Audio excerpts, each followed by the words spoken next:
Creative industries are sectors where value is created mainly from creativity, culture, technology, and intellectual property. These industries are not limited to art or entertainment, they are technology-driven and globally tradable sectors. Creative industries include media and entertainment, animation, and visual effects, VFX, gaming, live cultural events and entertainment, digital content platforms, script, music, and audiovisual production. These industries generate value from ideas, stories, designs, and digital innovation. Because much of their output can be distributed online, they can reach global markets quickly and at scale. Global rise of the creative economy.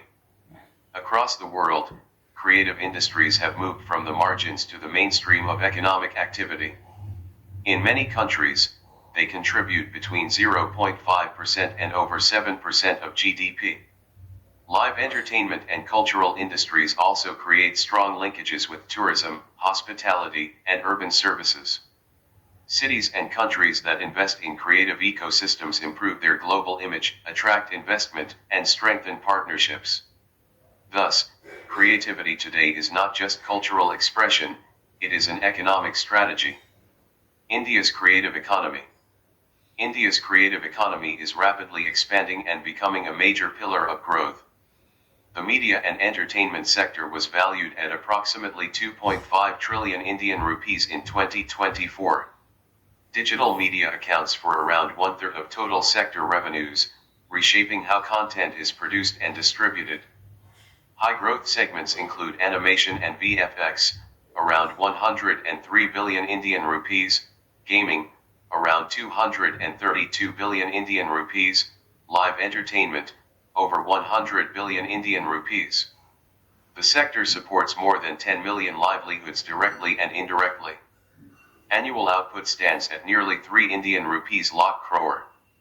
This growth shows that creativity is no longer a side activity. It is becoming a structured, organized, and scalable economic capability. Creative industries as growth engines. Creative industries are called growth engines because of following benefits. Employment generation. Creative industries create large numbers of jobs because they depend mainly on skills and talent. They provide work to artists, technicians, coders, designers, performers, and entrepreneurs. At the same time, they also create indirect employment in areas such as tourism, event management, digital services, and urban businesses. With a large young population, India can use these industries to generate jobs on a wide scale. Export and global reach. Digital platforms make it easier for Indian creative products to reach international audiences.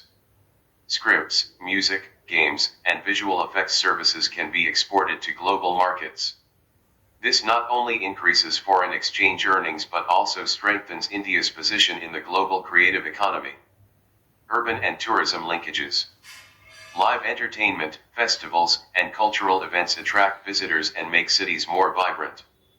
Creative hubs encourage growth in hospitality, transport, retail, and other local services. In this way, the creative economy supports development at both the national and regional levels.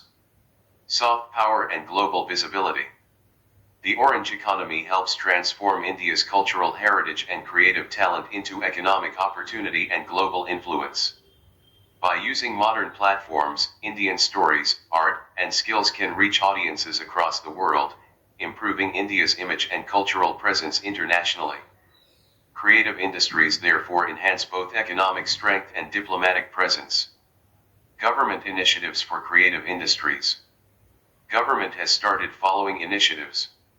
The government has introduced a national roadmap for the AVGCXR sector, focusing on skill development, creation of original intellectual property, industry collaboration, and access to global markets.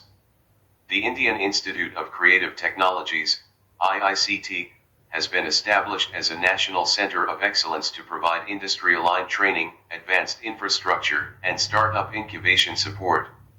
To build a long-term talent pipeline, AVGC Content Creator Labs are proposed in 15,000 secondary schools and 500 colleges across the country. The World Audio Visual and Entertainment Summit, WAVES, has been organized as a global platform to bring together creators, startups, investors, and policymakers for partnerships and deal-making.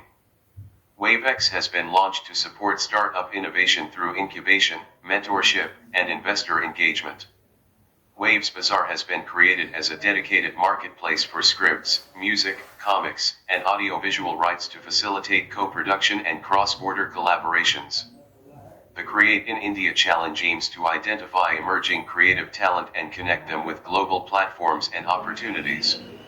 The government is also encouraging the development of regional creative hubs across cities to expand opportunities beyond a few metropolitan centers. Overall, policy efforts are focused on strengthening skills, institutions, platforms, and global integration to make creative industries a major source of employment and economic growth.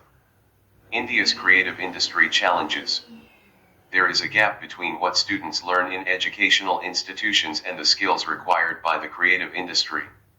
India still produces limited original intellectual property compared to major global creative economies. Regulations related to media, gaming, and digital content are spread across different authorities, creating complexity. Indian creative industries face strong competition from well-established global hubs. There is a need for better access to finance and stronger physical and digital infrastructure. Way forward. Strengthen creative education and develop skill training pipelines aligned with industry requirements. Encourage the creation and promotion of original Indian intellectual property. Provide tax incentives, funding support, and easier credit access for creative startups. Build global partnerships and promote co-production agreements with other countries. Develop creative industry clusters in Tier 2 and Tier 3 cities, not just in major metropolitan areas.